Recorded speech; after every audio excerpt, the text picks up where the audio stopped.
Jangan lupa subscribe YouTube channel Metro TV News dan jangan lupa nyalakan notifikasinya.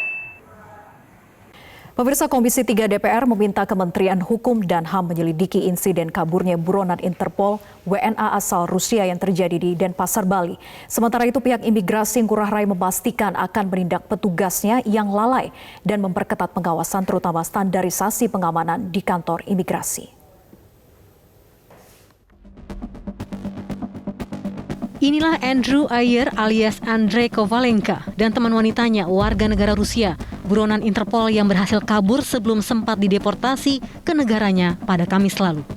Terpidana kasus narkoba yang berhasil ditangkap di Kuta, Kabupaten Badung ini sudah menjalani masa hukuman selama 1 tahun 6 bulan. Andrew kabur dari kantor imigrasi Ngurah Rai saat akan diperiksa dokumen terkait rencana deportasi ke negaranya.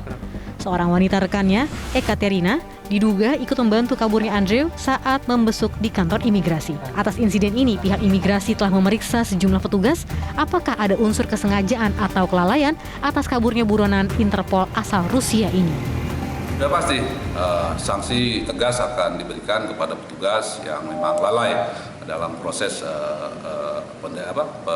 penyerahannya ke rumah detensi. Apa jenis kelalaian mereka sebenarnya?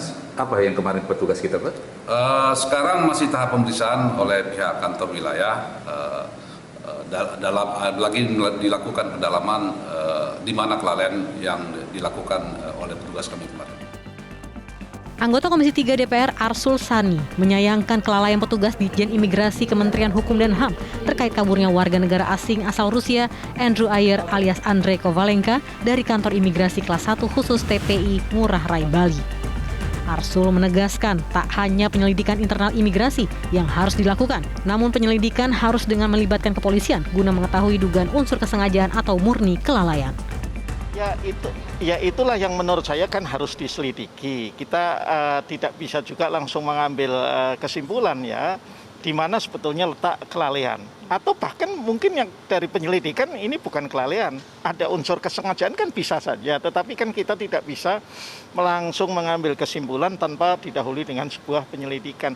Nah itulah tadi maka saya sampaikan. Sekalian saja ya mengundang Barreskrim Polri untuk melakukan penyelidikan. Jadi tidak hanya sekedar penyelidikan secara internal. Kasus kaburnya buronan Interpol WNA di Bali telah mencoreng nama baik Indonesia di mata internasional. Perburuan pun dilakukan di sejumlah wilayah, di antaranya Pelabuhan Gilimanuk di Kabupaten Jembrana, Pelabuhan Padang Bayi di Karangasem, dan Pelabuhan Wisata Rakyat di sejumlah tempat di Bali. Agar insiden tak terulang, pihak imigrasi memperketat standar pemeriksaan di kantor imigrasi. Sementara pihaknya telah mengusulkan ke Polda Bali untuk memasukkan WNA Rusia itu ke dalam daftar pencarian orang. Jika masyarakat mengetahui keberadaan kedua orang tersebut, diminta untuk menghubungi WhatsApp kantor imigrasi kelas 1 khusus TPI Ngurah Rai di nomor 0812 369 56667. Tim Liputan Metro TV.